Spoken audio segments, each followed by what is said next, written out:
Olá pessoas, sejam bem-vindas e bem-vindos ao meu canal. E como vocês já sabem, nós estamos lendo, eu estou lendo para vocês, né? A Criação do Patriarcado de Gerda Lerner. E hoje eu vou dar início ao segundo capítulo, que tem o nome assim, Hipótese de Trabalho, tá? Então vamos lá, vou começar a ler já. E início na página 65.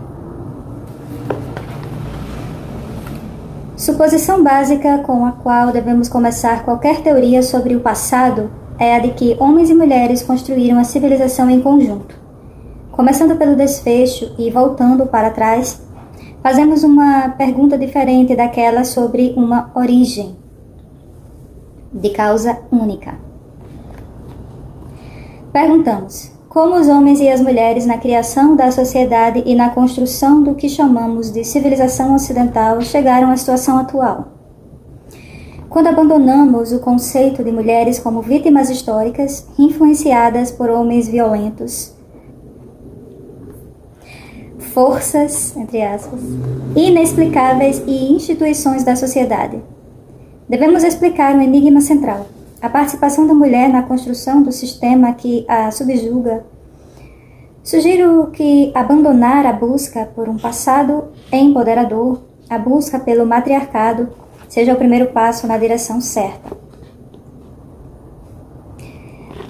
A criação de mitos compensatórios do passado, distante das mulheres, não as emancipará, nem no presente, nem no futuro. O pensamento patriarcal é construído de tal modo em nossos processos mentais que não podemos excluí-lo se não tomarmos consciência dele, o que sempre significa um grande esforço. Assim, quando pensamos sobre o passado pré-histórico das mulheres, estamos tão presos ao sistema explicativo androcêntrico que o único modelo alternativo que vem de imediato à cabeça é o oposto. Se não era patriarcado, então só pode ter sido matriarcado. É certo que havia diversas maneiras de homens e mulheres organizarem a sociedade e compartilharem poder e recursos. Nenhuma das evidências arqueológicas que temos é conclusiva e suficiente para nos permitir construir um modelo cientificamente correto daquele importante período de transição de caçadores-coletores neolíticos para sociedades sedentárias voltadas à agricultura. O método dos antropólogos, que nos oferecem exemplos de sociedades contemporâneas de caçadores-coletores e extraem desses exemplos conclusões sobre a sociedade no 5º milênio antes de Cristo, não é menos especulativo do que o método do filósofo e do especialista em estudos religiosos, que argumentam com base em literatura e mitos. A questão é que a maioria dos modelos especulativos é androcêntrica e admite a naturalidade do patriarcado.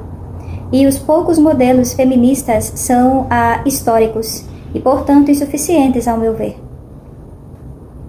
Uma análise correta da nossa situação e de como ela aconteceu ajuda-nos a criar uma teoria empoderadora. Devemos pensar em gênero no âmbito histórico e específico, tal como ocorre em sociedades variadas e sujeitas a mudanças. A antropóloga Michele Rosaldo chegou a conclusões semelhantes, embora partindo de um ponto de vista diferente. Ela escreveu: procurar origens é, no fim das contas, pensar que o que somos hoje é algo além do produto da nossa história e nosso mundo social do presente e, de forma mais específica, que nossos sistemas de gênero são primordiais, transitórios e essencialmente imutáveis. Nossa busca, portanto, torna-se uma busca de história do sistema patriarcal. Dar historicidade ao sistema de dominância masculina e afirmar que suas funções e manifestações mudam ao longo do tempo é romper com a tradição oferecida. Essa tradição mistificou o patriarcado, tornando-o histórico, eterno, invisível e imutável. Mas é exatamente por causa de mudança em oportunidades sociais e educacionais disponíveis às mulheres que no século XIX e XX, inúmeras delas, enfim, foram capazes de avaliar de forma crítica o processo pelo qual ajudamos a forjar e manter o sistema. Somente agora conseguimos conceituar o papel das mulheres na história, criando assim uma consciência que pode emancipá-las. Essa consciência também pode libertar os homens das consequências indesejáveis do sistema de dominância masculina. Ao abordar essa pesquisa como historiadores, precisam abandonar explicações de causa única. Devemos presumir que, se é quando eventos ocorrem de forma simultânea, eles não têm necessariamente relação causal. Devemos presumir a possibilidade de que mudanças tão complexas quanto as alteração básica nas estruturas de parentesco ocorreram como resultado de uma variedade de forças em interação. Precisamos testar qualquer hipótese desenvolvida para um modelo de forma comparativa e entrecruzando culturas. A posição das mulheres na sociedade deve também ser observada sempre em comparação com a posição dos homens do mesmo grupo social e da mesma época. Precisamos provar nossa teoria não apenas como evidências materiais, mas com evidências de fontes escritas. Embora procuremos a ocorrência de padrões e semelhanças, devemos estar abertos à possibilidade de que conclusões semelhantes decorrentes de uma variedade de fatores possam ser o resultado de processos muito diferentes. Sobretudo, precisamos enxergar a posição da mulher na sociedade como sujeita a mudanças ao longo do tempo. Não apenas na forma, como também do significado, por exemplo, o papel social da concubina não pode ser avaliado por padrões do século XX ou mesmo do século XIX. Quando estudamos no primeiro milênio a.C., esse é um exemplo tão óbvio que parece desnecessário citá-lo, mas tais erros acontecem com frequência na discussão do passado das mulheres. O gênero, em particular, tem importância simbólica, bem como ideológica e legal, tão forte na maioria das sociedades que não podemos entendê-lo sem prestar atenção a todos os aspectos de seu significado. A construção hipotética que ofereço pretende ser apenas um dos inúmeros modelos possíveis. Mesmo na limitada região geográfica do Antigo Oriente Próximo, deve ter havido diversas maneiras pelas quais ocorreu a transição para o patriarcado. Como é provável que jamais saibamos com exatidão o que aconteceu, somos obrigados a especular a respeito do que pode ter acontecido. Essas projeções utópicas sobre o passado têm uma importante função para quem deseja criar teorias. Saber o que pode ter acontecido dá abertura a novas interpretações, permite-nos especular a respeito do que pode acontecer no futuro, livres dos limites de uma estrutura restrita e antiquada.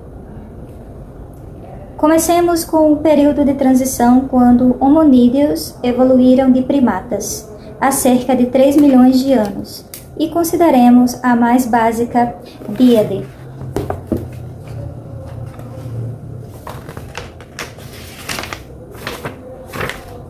Mãe e filho. A primeira característica que distingue seres humanos de outros primatas é a infância prolongada e vulnerável de criança humana. Isso é resultado direto do bipetismo, que causou o estreitamento da pelve feminina e no canal vaginal em razão da postura ereta. Em consequência disso, bebês humanos nascem em maior estágio de imaturidade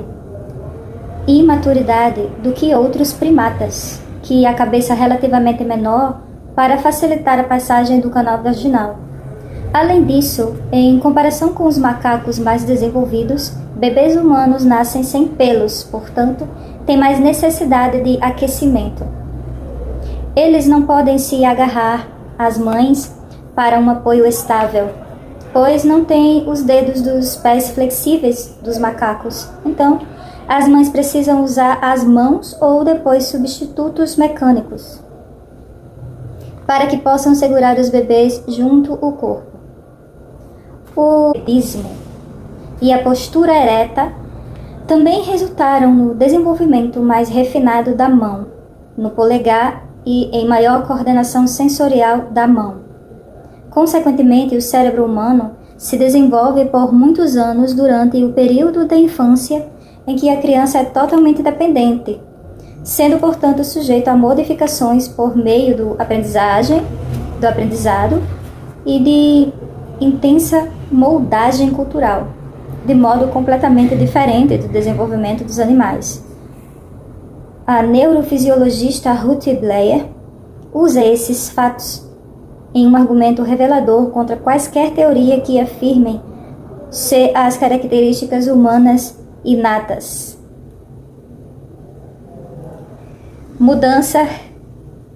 A mudança do forrageamento para a coleta de alimentos para consumo posterior, possivelmente por mais de um indivíduo, foi crucial para o avanço do desenvolvimento humano. Deve ter fomentado a interação social, a inversão e o desenvolvimento de recipientes, além do lento aumento evolutivo do tamanho do cérebro. Nancy Turner sugere que as mulheres, ao cuidar de seus vulneráveis bebês, foram mais incentivadas a desenvolver as habilidades, enquanto os homens continuaram a forragear sozinhos durante um longo período.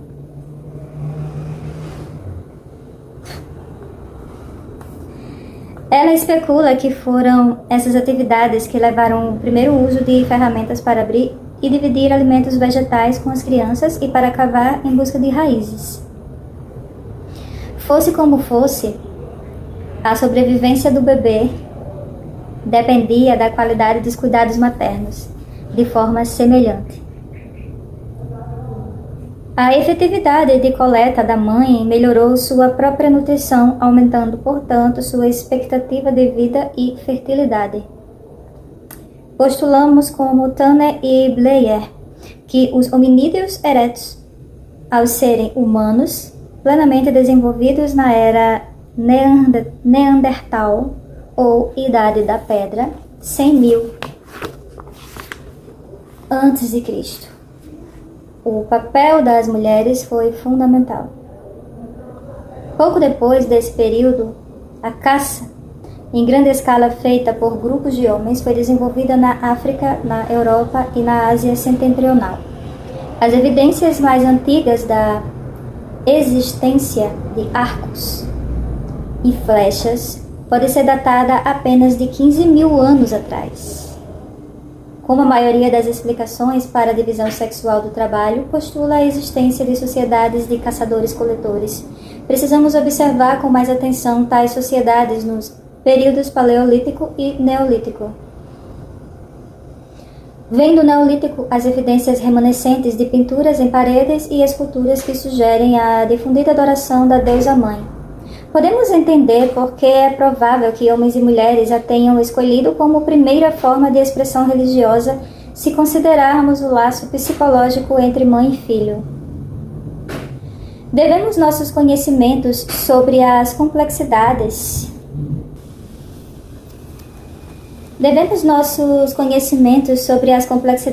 e a importância desse laço, em grande parte aos registros psicanalíticos modernos. Como Freud nos mostrou, na primeira experiência do mundo da criança, o ambiente em sua totalidade e o eu mal se separam. O ambiente que, em termos básicos, é a mãe como fonte de alimento, calor e prazer, diferenciado do eu. Conforme o bebê sorri ou chora para garantir a gratificação de suas necessidades. Quando as necessidades do bebê não são satisfeitas, e ele sente ansiedade e dor associadas ao frio e à fome, o bebê aprende a reconhecer o poder opressor do outro lá fora, a mãe.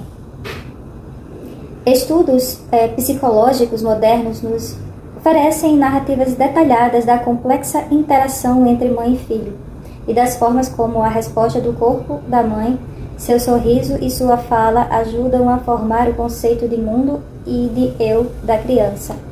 É nessa interação humanizada que o bebê começa a tirar prazer de sua capacidade de impor a própria vontade sobre o ambiente. O esforço por autonomia e reconhecimento da individualidade é produzido na luta do bebê contra a presença opressora da mãe. Os registros psicoanalíticos nos quais se baseiam essas generalizações vêm de um estudo sobre a maternidade em sociedades ocidentais modernas.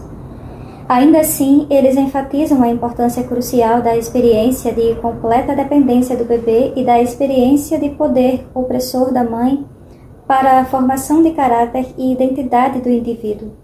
Em uma época em que leis contra o infanticídio, bem como a disponibilidade de mamadeiras, quartos aquecidos e cobertos, oferecem aos bebês proteção social, não importando as inclinações da mãe, esse poder opressor da mãe, entre aspas, parece mais simbólico do que real. Parece mais simbólico do que real. Simbólico. Há 200 anos ou mais, outros cuidadores, homens e mulheres, podem, se necessário, oferecer serviços maternos a um bebê sem arriscar suas chances de sobrevivência. A sociedade civilizada colocou entre mãe e filho e mudou a maternidade. Colocou-se entre mãe e filho e mudou a maternidade. Mas, em condições primitivas, antes da criação das instituições da sociedade civilizada, o poder real da mãe sobre o bebê deve ter sido aterrador. Apenas os braços e o cuidado da mãe abrigavam o bebê do frio. Apenas o leite materno podia fornecer a nutrição necessária para sua sobrevivência. A indiferença ou negligência da mãe significava a morte certa. A mãe que dava a vida tinha, de fato, poder sobre a vida e a morte. Não surpreende que homens e mulheres, observando esse poder dramático e misterioso da mulher, tenham passado a adorar a deusa mãe.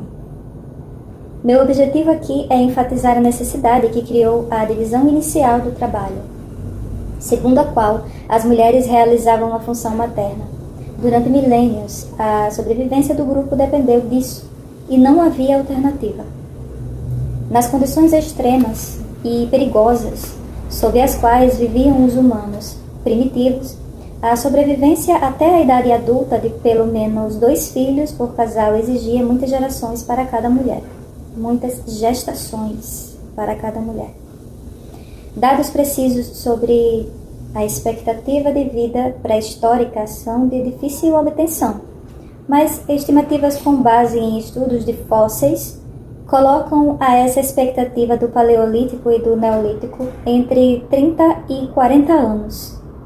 Nos estudos detalhados de 222 ossadas adultas de cassal, mencionado antes, Lawrence Angel chegou à expectativa de vida de 34,3 anos para homens e de 29,8 anos para mulheres.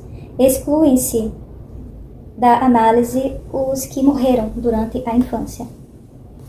Mulheres precisavam ter mais gestações do que partos bem-sucedidos, como continuou a ser o caso também em épocas históricas de sociedades agrícolas.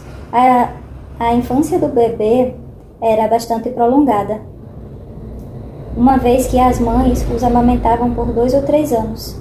Assim, podemos presumir que era absolutamente necessário para a sobrevivência do grupo que a maioria das mulheres núbeis dedicasse a vida adulta a engravidar, ter filhos e amamentar. Era esperado que homens e mulheres aceitassem tal necessidade e construíssem crenças, tradições e valores dentro de suas culturas que sustentassem essas práticas essenciais. Consequentemente, mulheres escolhiam ou preferiam atividades econômicas que pudessem ser combinadas com facilidade aos deveres da maternidade. Embora seja razoável presumir que algumas mulheres em cada tribo ou bando fossem fisicamente capazes de caçar, também pode-se presumir que não queriam participar de caçadas a grandes animais com regularidade, pois ficavam sobrecarregadas fisicamente com filhos na barriga, nos quadris ou nas costas. Além disso, embora um bebê carregado nas costas possa não ser um impedimento para a mãe participar de uma caçada, um bebê chorando pode ser.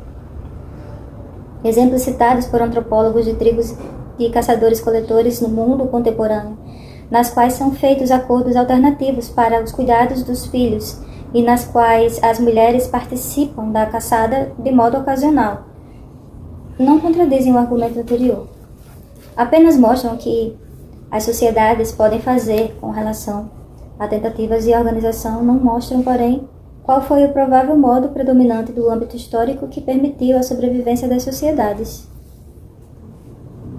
É óbvio que, dada a curta e precária expectativa de vida no período neolítico, que mencionei antes, as tribos que colocavam em risco a vida das mulheres núbeis em caçadas ou guerras, assim aumentavam a probabilidade de que se machucassem em acidentes.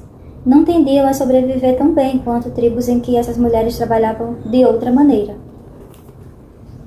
Portanto, a primeira divisão sexual do trabalho, pela qual homens caçavam grandes animais e mulheres e crianças caçavam pequenos animais e coletavam alimentos, parece ter se originado de diferenças biológicas entre os sexos. Não se trata de diferença de força ou resistência, mas unicamente reprodutivas, em especial a capacidade de amamentar bebês. Por isso, quero enfatizar que minha aceitação de uma explicação biológica só é aplicável aos primeiros estágios do desenvolvimento humano, e não significa que a divisão sexual do trabalho ocorrida depois, com base na maternidade, seja natural. Pelo contrário, mostrarei que a dominância masculina é um fenômeno histórico porque surgiu de um fato biologicamente determinado e tornou-se uma estrutura criada e reforçada em termos culturais ao longo do tempo. Minha síntese não pretende sugerir que todas as sociedades primitivas sejam organizadas de tal maneira a fim de impedir que mães exerçam atividades econômicas. Sabemos pelo estudo das sociedades primitivas do passado e do presente que os grupos encontravam várias formas de estruturar a divisão do trabalho para mães que cuidem de seus filhos e também para mães livres, para uma grande variedade de atividades econômicas. Algumas mães levam os filhos com elas por longas distâncias. Em outros casos, idosos e filhos mais velhos atuam como cuidadores. Fica claro que para as mulheres a ligação entre ter e criar filhos é determinada culturalmente e sujeita à manipulação social. Meu objetivo é salientar que a mais antiga divisão sexual do trabalho, segundo a qual as mulheres escolheram ocupações compatíveis com a maternidade e a criação dos filhos, era funcional, por isso satisfatória tanto para homens quanto para mulheres. A infância prolongada e vulnerável dos humanos cria o forte laço materno. Essa relação, necessária do ponto de vista social, se fortalece pela evolução durante os estágios iniciais do desenvolvimento da humanidade. Perante situações novas e ambientes instáveis, é provável que tribos e grupos nos quais as mulheres não exerciam bem o papel de mães, nem zelavam pela saúde e sobrevivência das mulheres núbeis, não tenham conseguido sobreviver. Ou, por outro lado, grupos que aceitavam e institucionalizavam uma divisão sexual do trabalho que fosse funcional tinham mais chance de sobreviver. Podemos apenas especular sobre as personalidades e autopercepções de pessoas que viveram sob as condições predominantes no Neolítico. A necessidade deve ter imposto limitações aos homens, bem como às mulheres. Era preciso ter coragem para deixar o abrigo da caverna ou cabana para enfrentar animais selvagens com armas primitivas, vagar longe de casa e arriscar encontros com tribos vizinhas possíveis e perigosos. Homens e mulheres devem ter desenvolvido a coragem necessária para a autodefesa e defesa da prole. Devido à tendência cultural de se concentrar nas atividades de homens etnógrafos, nos forneceram muitas informações sobre as consequências do desenvolvimento da autoconfiança e competência do homem caçador.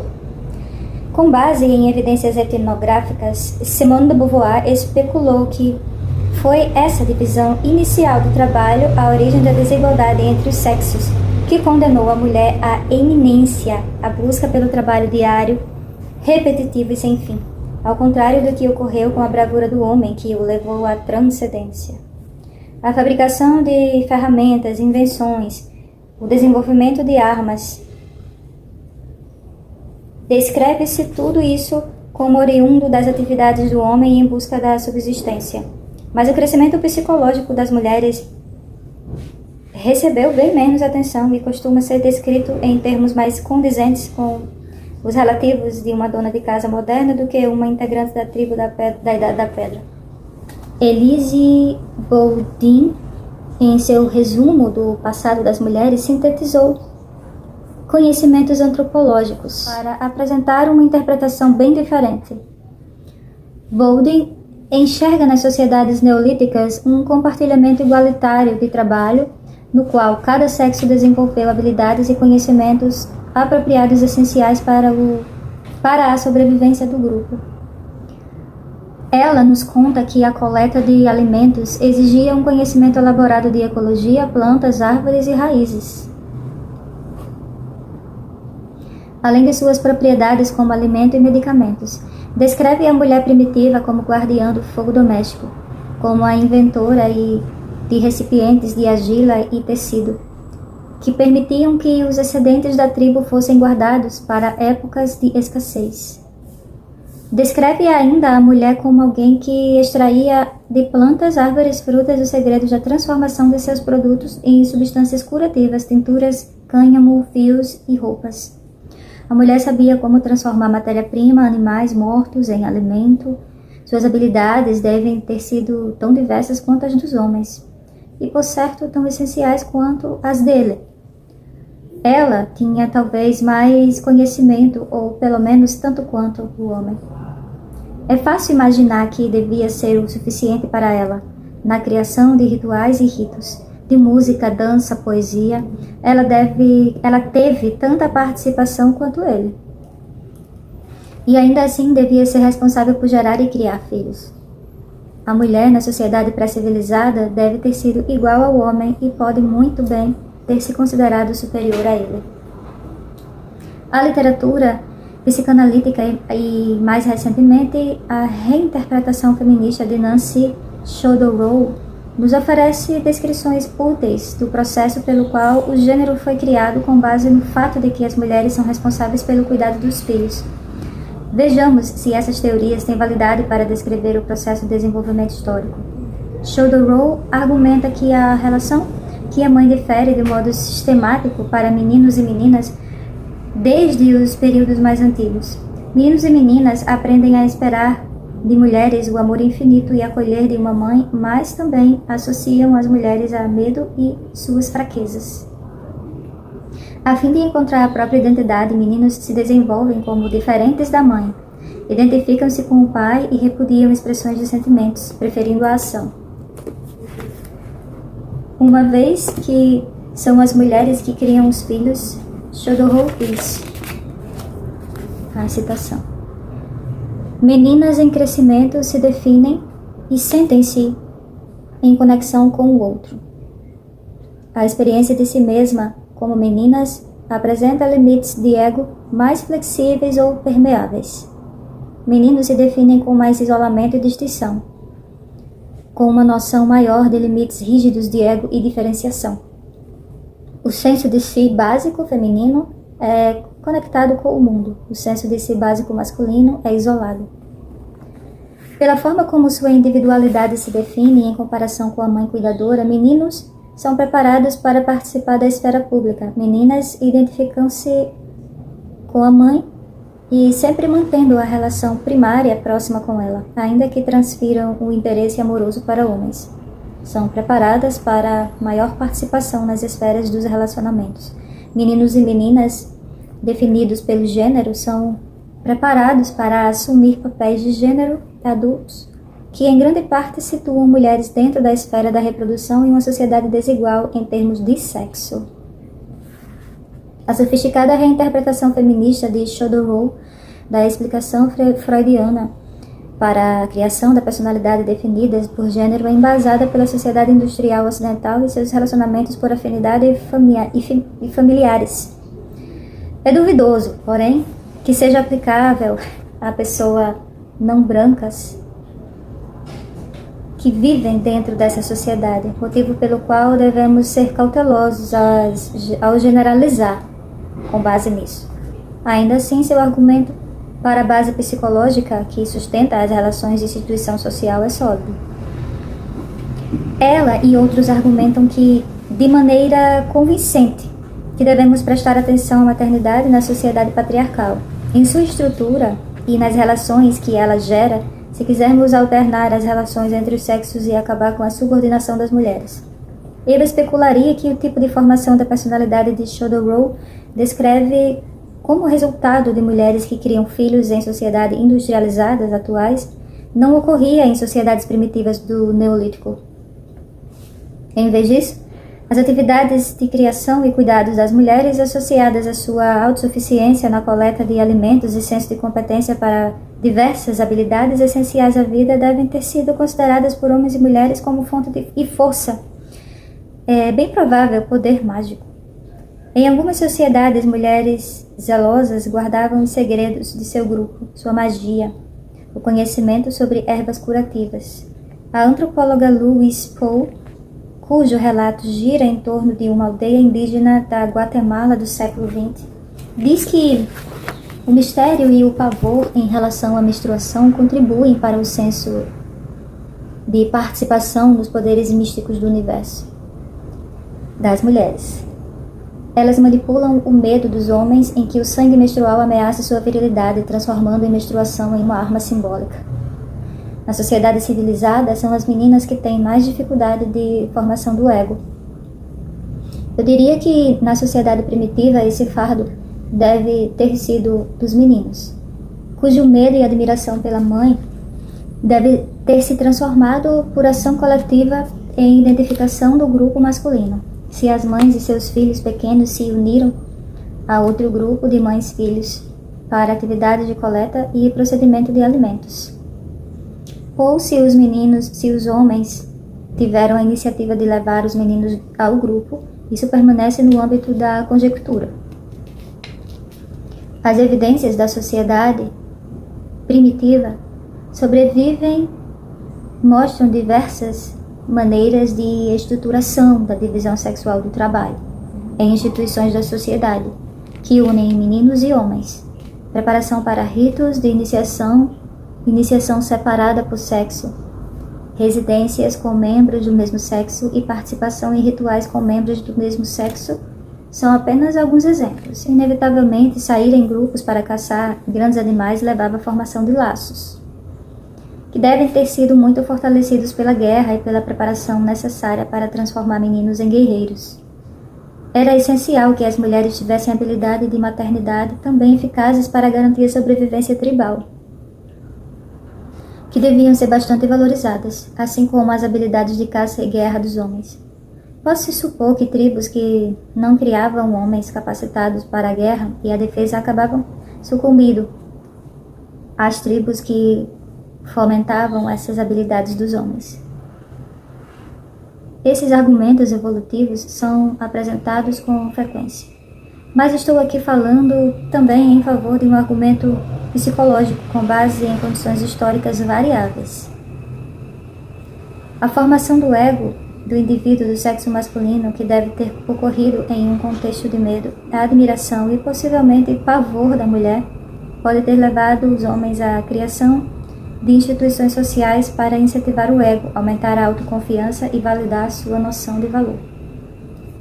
Teóricos já ofereceram várias hipóteses para explicar a ascensão do homem. O guerreiro e sua propensão para criar estruturas militaristas.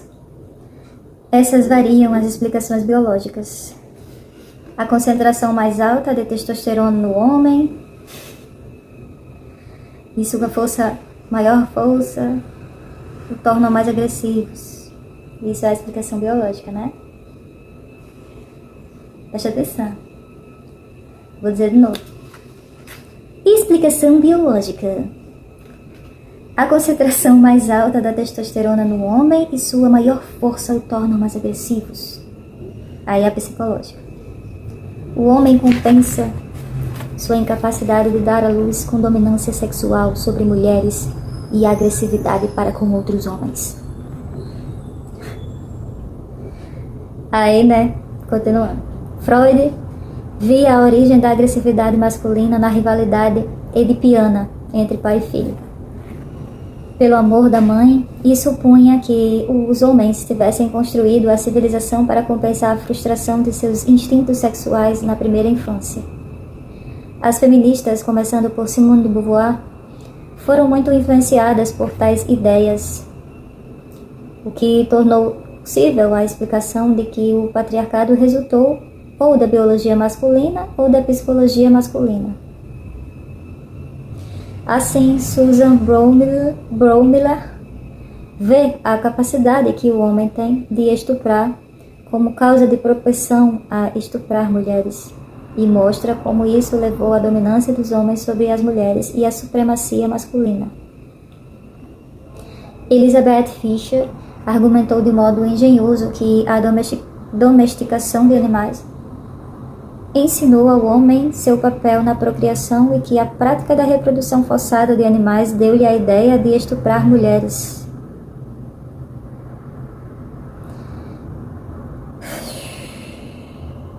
Difícil. Ela alegou que a brutalização e a violência relacionadas à domesticação de animais geraram a dominância sexual e a agressividade institucionalizada do homem. Em época mais recente, Mary O'Brien criou uma explicação elaborada da origem da dominância masculina com base na necessidade psicológica do homem de compensar a incapacidade de dar à luz, com a construção de instituições de dominância, e tal como Fischer situou essa descoberta no período da descoberta da domesticação de animais. Todas essas hipóteses, embora nos conduzam a direções interessantes, pecam pela tendência a buscar explicações de causa única, e as que embasam seus argumentos em descobertas relacionadas à pecuária estão de fato erradas. A pecuária foi introduzida, ao menos no Oriente Próximo, em cerca de 8.000 a.C. E temos evidências de sociedades relativamente igualitárias, como em Satal, que praticamente a pecuária 2.000 a 4.000 anos depois.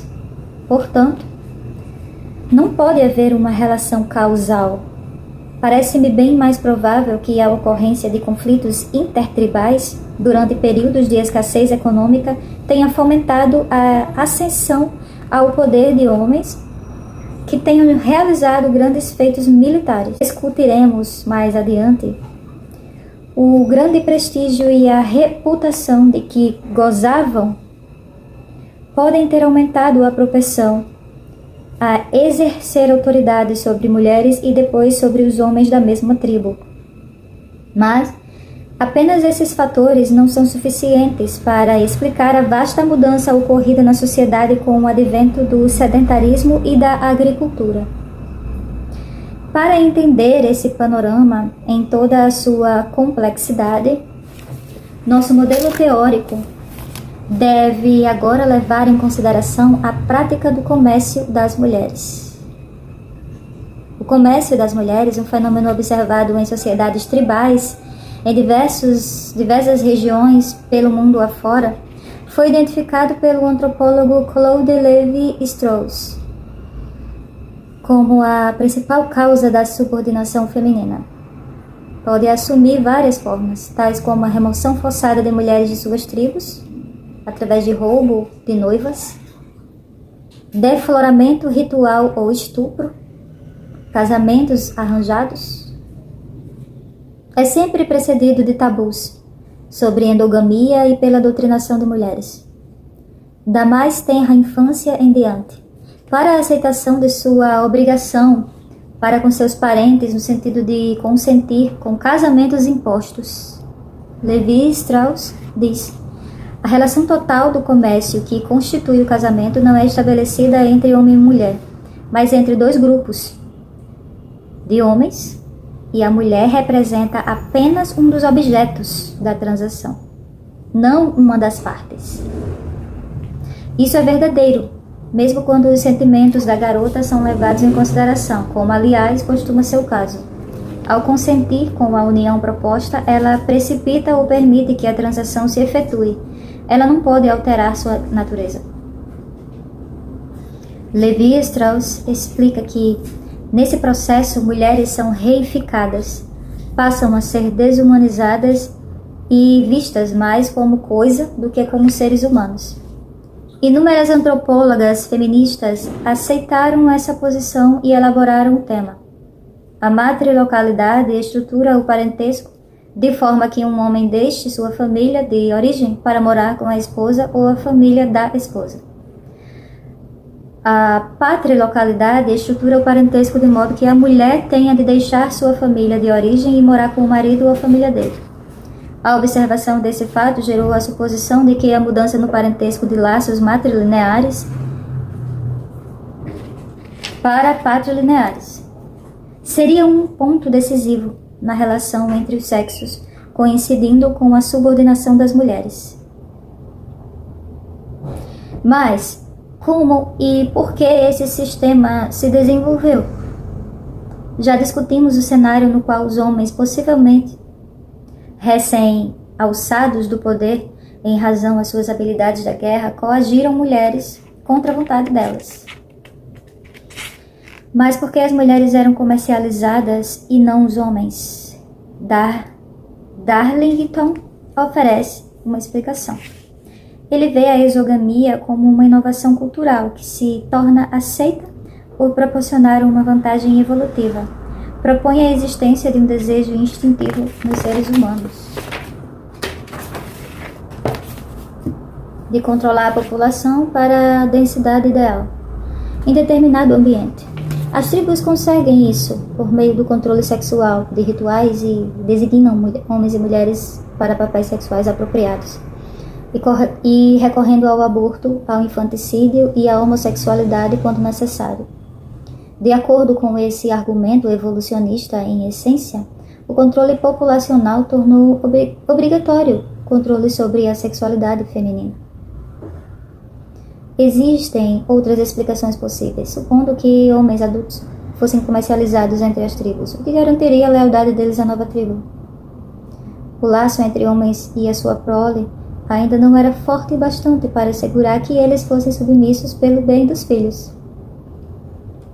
O homem seria capaz de atos de violência contra os integrantes da tribo estranha. Com a experiência em caça e viagens de longa distância, poderiam escapar facilmente e depois retornar como guerreiro em busca de vingança. As mulheres, por outro lado, seriam coagidas com mais facilidade, muito provavelmente por meio do estupro. Uma vez casadas ou mães, seriam leais aos filhos e aos parentes dos filhos, e assim criariam laços fortes com a tribo de afiliação. Foi assim, de fato, que a escravidão se desenvolveu ao longo da história, como veremos mais adiante. Mais uma vez, a função biológica da mulher a tornou mais adaptável para esse novo papel de fantoche, criado pela cultura.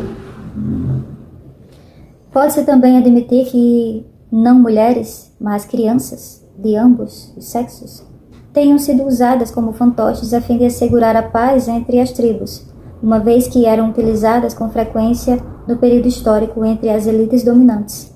É provável que a prática do comércio de mulheres tenha começado assim. Crianças de ambos os sexos eram comercializadas e, na maturidade, casava-se na nova tribo. Bowden, sempre destacando a agência das mulheres, entende que eram elas, na função de zeladoras do lar, que tratavam das negociações necessárias que levavam à cópula intertribal. Nas mulheres desenvolviam flexibilidade e sofisticação cultural por meio do papel de elo entre tribos. Retiradas da própria cultura, abarcavam duas culturas e aprendiam os costumes de ambas.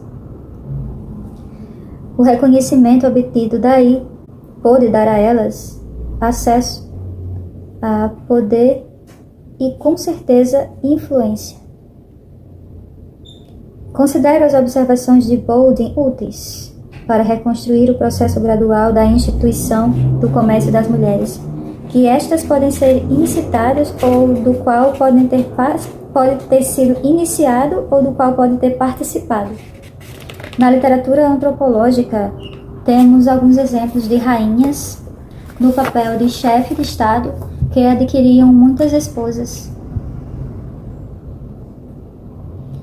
para as quais depois arranjavam casamentos que serviam para aumentar a riqueza e a influência da própria rainha. Se meninos e meninas eram comercializados como fantoches, Incorporada à nova tribo, é claro que a tribo com mais meninas do que meninos aumentaria a população com mais rapidez em comparação com a tribo que aceitasse mais meninos. Enquanto as crianças eram uma ameaça à sobrevivência da tribo, ou, na melhor das hipóteses, uma desvantagem, tais distinções não eram observadas ou não importavam. Mas se, em razão de mudanças no ambiente ou na economia da tribo, as crianças passassem a se tornar um recurso como possível força de trabalho, supõe-se que o comércio de crianças de ambos os sexos tenham dado lugar no comércio de mulheres. Os fatores que originam esse movimento são bem explicados, creio, por antropólogos estruturalistas marxistas. O processo que discutimos agora ocorre em épocas diferentes, em diferentes partes do mundo. Ainda assim, apresenta regularidades de causa e resultado. Aproximadamente, na mesma época em que a caça, coleta ou a horticultura dá lugar à agricultura, o sistema de parentesco tende a mudar de matrilinear para patrilinear e a propriedade privada se desenvolve. Existe, como já vimos, discordância sobre a sequência de eventos. Engels e seus seguidores acham que a propriedade privada veio antes, causando a grande derrota histórica do sexo feminino. Levi-Strauss e Claude Melanchthon acreditam que foi pelo comércio de mulheres que a propriedade privada acabou sendo criada. Melanchthon oferece uma descrição detalhada do estágio de transição. A sociedade de caçadores-coletores, homens, mulheres e crianças, participavam da produção e consomem o que produzem. As relações sociais entre eles são instáveis, sem estrutura e voluntárias. Não existe a necessidade de estruturas de parentesco, de transação planejada entre as tribos. Esse modelo conceitual, para o qual é um tanto difícil encontrar exemplos reais, dá lugar a um modelo de transição em estado intermediário. A sociedade de horticultura, a colheita com base em raízes e mudas, é instável e sujeita a variações climáticas. A incapacidade de manter a colheita ao longo de vários anos faz com que as pessoas dependam da caça, pesca e coleta como complemento alimentar. Nesse período, quando abundam os sistemas matrilineares e matrilocais, a sobrevivência do grupo exige o equilíbrio demográfico de homens e mulheres. Melanchthon argumenta que a vulnerabilidade biológica das mulheres no parto fez as tribos buscarem mais mulheres e outros grupos e que essa tendência ao roubo de mulheres levou a constantes conflitos intertribais. No processo surgiu a cultura do guerreiro. Outra consequência desse roubo de mulheres é que as mulheres conquistadas eram protegidas pelos homens que as haviam conquistado ou por toda a tribo conquistadora. Como resultado, as mulheres eram consideradas bens, coisas. Elas eram reificadas enquanto os homens as reificavam porque as conquistaram e protegeram. A capacidade reprodutiva das mulheres é reconhecida primeiro como um recurso da tribo, depois, conforme se desenvolvem as elites dominantes, é adquirida como propriedade de um grupo aparentado específico. Isso ocorre com o desenvolvimento da agricultura. As condições materiais da agricultura de grãos exigem coesão e continuidade do grupo ao longo do tempo. Assim, fortalecendo a estrutura da família.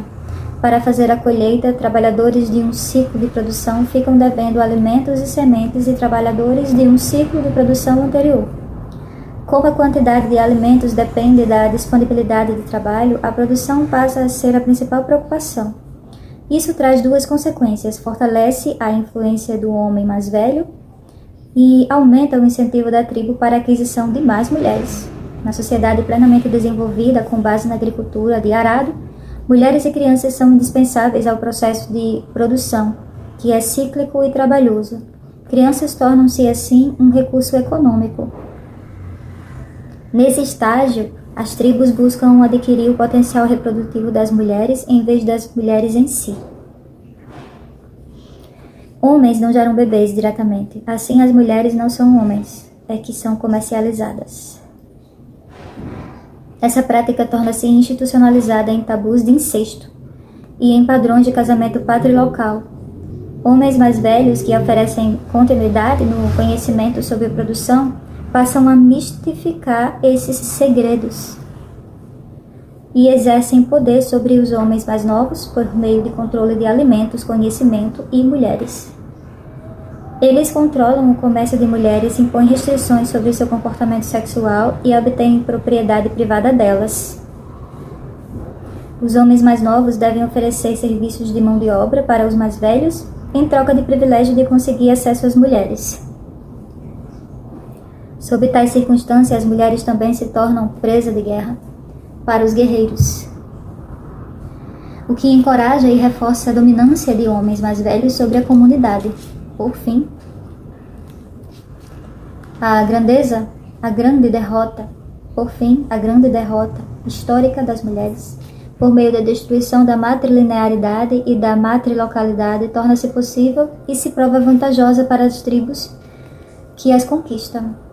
Deve-se notar que no esquema de Melun-Sokes, o controle sobre a reprodução, a sexualidade feminina, precede a obtenção da propriedade privada. Assim, Melun-Sokes subverte Engels, assim como Marx fez com Hegel.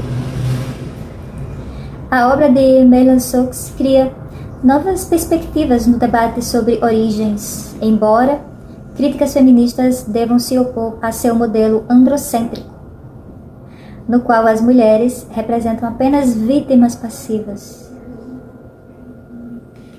Devemos também observar que o modelo de Melun-Sokes deixa claro que não é a mulher que é reificada, mas sim sua capacidade reprodutiva. Ainda que ele e outros antropólogos estruturalistas continuem a falar da reificação das mulheres, a distinção é importante e a discutiremos mais adiante. Existem outras perguntas que a teoria dele não responde. Como os homens mais velhos conseguiram controle sobre a agricultura?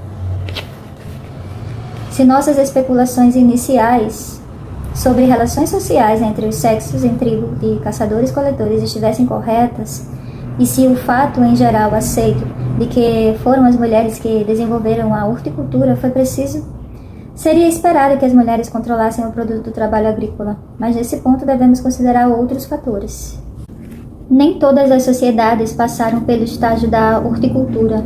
Em muitas, o pastoreio e a pecuária sozinhos ou em conjunto com a atividade da coleta precederam o desenvolvimento da agricultura. É muito provável que a pecuária tenha sido desenvolvida pelos homens. Era uma preocupação que gerava o acúmulo de excedentes de gado, carne ou peles. Seria de esperar que esses excedentes fossem acumulados pelos homens que os geravam. Além disso, a agricultura de arado, a princípio, exigia uma força.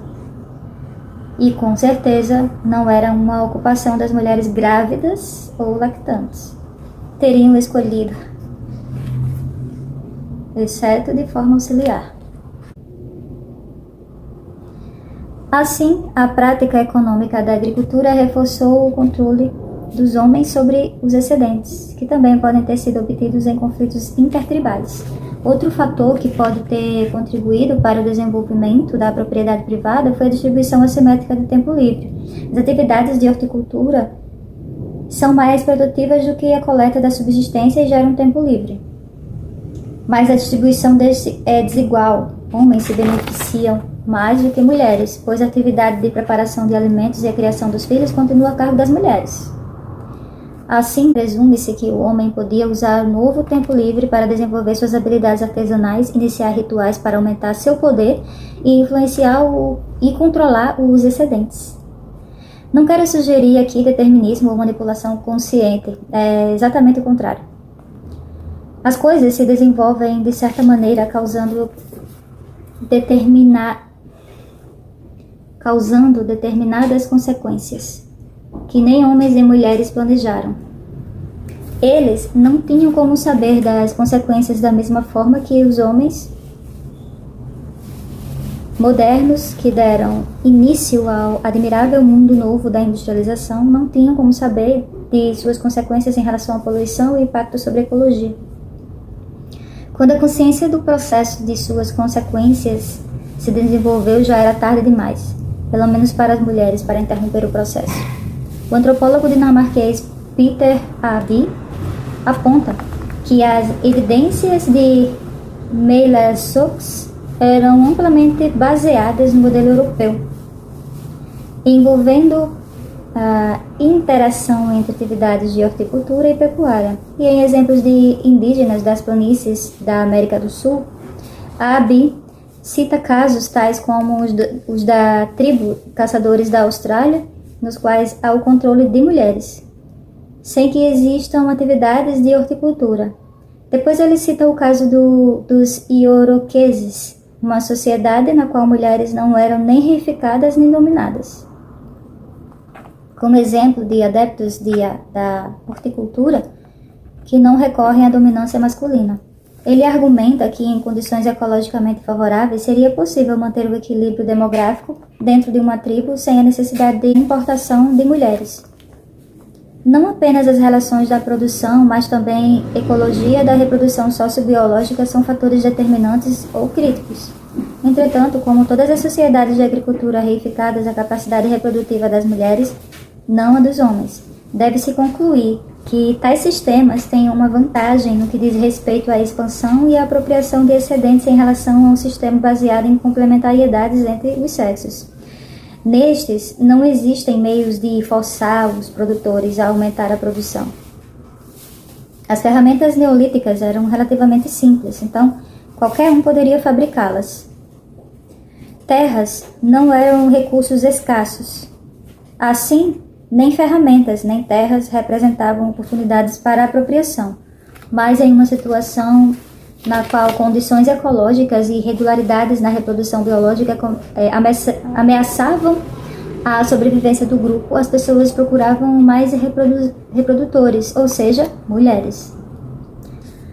A apropriação dos homens, tais como prisioneiros, o que ocorre apenas em estágio posterior, não supriria a necessidade de sobrevivência do grupo. Portanto, a primeira apropriação da propriedade privada é a apropriação do trabalho de mulheres como reprodutoras. Aby conclui: a conexão entre a reificação das mulheres, de um lado, e o Estado e a propriedade privada do outro. É o exato oposto de que Engels e seus seguidores propõem. Sem a reificação das mulheres como característica socioestrutural historicamente determinada, a origem da propriedade privada e do Estado permanecerá inexplicável.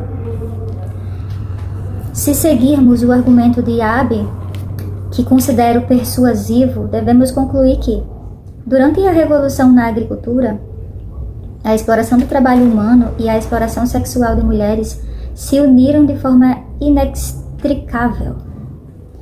A história da civilização é a história de homens e mulheres que lutam, motivados por necessidade, dependência vulnerável na natureza, até a liberdade e o domínio parcial desta. Nessa luta, mulheres foram limitadas por mais tempo e atividades básicas da espécie em comparação com os homens, portanto, eram mais vulneráveis a desvantagens. Eram mais vulneráveis a desvantagens. Meu argumento faz uma distinção categórica entre necessidade biológica, a qual tanto homens quanto mulheres foram submetidos e se adaptaram. E hábitos e instituições construídos culturalmente que colocaram à força mulheres em papéis subordinados. Tentei mostrar como as mulheres acabaram concordando com uma divisão sexual do trabalho que em algum momento as colocaria em desvantagem, sem poder prever as consequências posteriores. A declaração de Freud, que discute o contexto diferente de que a anatomia é destino para as mulheres, está errada, porque é desprovida de contexto histórico. e projeta o passado distante no presente, sem reconhecer as mudanças ocorridas ao longo do tempo. Pior, essa declaração é interpretada como uma prescrição para o presente e o futuro. Não apenas a anatomia é destino, mas as mulheres, como deve sê-lo. O que Freud deveria ter dito é que, para as mulheres, a anatomia já foi destino. Essa declaração é precisa e leva em consideração o contexto histórico. O que já foi, não é mais. Não precisa nem deve sê-lo mais. Com Mela Sox e Abi, saímos do campo da especulação puramente teórica para a consideração de provas com base em dados antropológicos de sociedades primitivas no tempo histórico. Levamos em consideração evidências materiais, tais como ecologia, clima e fatores demográficos, e destacamos a complexa interação de vários fatores que devem ter afetado os desenvolvimentos que tentamos entender. Não podemos apresentar evidências sólidas dessas transições pré-históricas, senão inferência e comparação com o que sabemos. Como veremos, a hipótese explicativa que propusemos pode ser comparada com evidências históricas posteriores em vários pontos. Há poucos fatos dos quais podemos ter certeza com base em evidências arqueológicas. Em algum momento, durante a Revolução da Agricultura, sociedades relativamente igualitárias com divisão sexual do trabalho, baseada em necessidades biológicas, deram espaço a sociedades mais estruturadas nas quais eram comuns a propriedade privada e o comércio das mulheres, com base no tabu do incesto e na exogamia. As primeiras sociedades eram muitas vezes matrilineares e matrilocais, enquanto as últimas sociedades sobreviventes eram de modo predominantemente patrilineares e patrilocais. Não existem evidências de um processo inverso passando de patrilinearidade para matrilinearidade. As sociedades mais complexas faziam a divisão do trabalho não mais com base apenas em distinção biológica, mas também em hierarquia e no poder de alguns homens sobre alguns outros e todas as mulheres. Inúmeros acadêmicos concluíram que a mudança descrita aqui coincide com a formação de estados arcaicos. Por isso, é com esse período que deve acabar a especulação teórica e começar a pesquisa histórica. Então é isso, minha gente. Até o próximo capítulo. Ficamos por aqui. Tchau. Curte, compartilha. Até a próxima.